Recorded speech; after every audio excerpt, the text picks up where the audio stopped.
Hi, I'm Stephanie Strange. Want to hear something scary? Demon Box. Most of my friends grew up in religious households, practicing a form of religion. But whenever they asked me which faith I belonged to, I couldn't tell them. My parents never went to a church or a synagogue, and my grandparents never spoke of prayer or worship. But that didn't stop me in trying to find out why. One weekend at my grandparents', I had asked them if they knew what faith we practiced. Were we Protestant? Catholic? I reiterated that a century ago, everyone had a religion. And I had asked this many, many times before. My grandpa rolled his eyes, but my grandma had enough. She went into her locked armoire where she kept her good china. She moved the central display plate, revealing a small door with a lock at the back. And she took a key from her necklace that I had never seen before and opened up a compartment, pulling out a small carved box.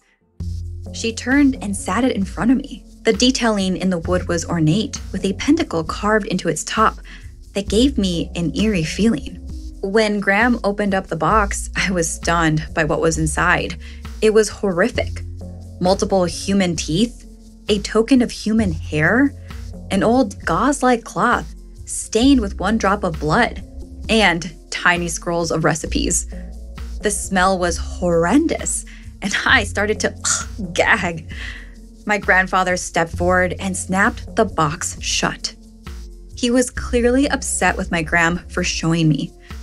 They began to argue in a language I've never heard them use before. He grabbed the box and the key and put it back in its spot and locked it up.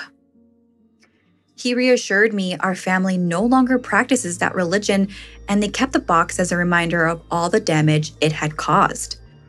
He said that the trinkets kept us all safe, and that was the end of the discussion. When I tried to ask a question, I was shut down and told not to bring it up again. The whole thing shook me up. Now, luckily for me, when in doubt, you ask the internet. I went home and spent the next few days Googling everything. The same thing kept popping up. Paganism and the pentacle were a sign of protection. Present-day pagans also have a ton of forums and subreddits. Everything seemed harmless until I began chatting with someone called Neo-Occult5.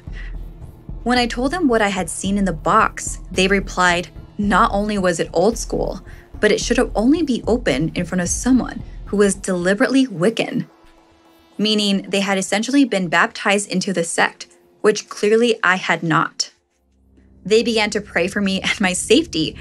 I asked what could happen, and they said whoever's remains was in the box were now allowed to imprint their spirit upon me to connect to this world. The ritual went back to the 1500s, so perhaps my gram didn't know the danger, but based on my grandpa's reaction, he did. I left the chat and ran to my grandparents' house. I opened the door to find them sitting on the den floor, chanting. The box opened in front of them. They were in a trance, and behind the box sat a creature, seemingly human, but bone-thin with papery gray skin. It opened its eyes and saw me, and their chanting suddenly stopped.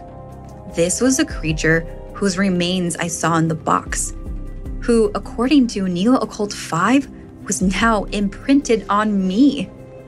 It lifted its hand and pointed at me, freezing my whole body. I began to float towards it, unable to resist its pull. My grandparents' eyes were rolled back, and all I could see were the whites in their eyes. I was now inches away from this face of this golem-like creature. He grabbed my face and pulled me towards him, opening his maw and breathing into me. Its spirit began to travel from its mouth and into mine. I couldn't do anything. I was paralyzed and helpless. Then, out of nowhere, my grandfather shot up and grabbed the creature away from me. This in turn snapped my gram out of her trance as well. Together, they held its body down and began to chant over and over. Eventually, the creature disappeared, leaving behind only the skeletal remnants I had previously seen. They threw everything in the box, closed it, nailed it shut, and locked it away for safety. They told me they couldn't destroy the creature, but only keep it hidden away. Now it was passed down to me to ensure no one else would open it. And after that day, I understood why. Now, when someone asks me if I have a religion, I say confidently that I do, but we no longer practice it for everyone's safety.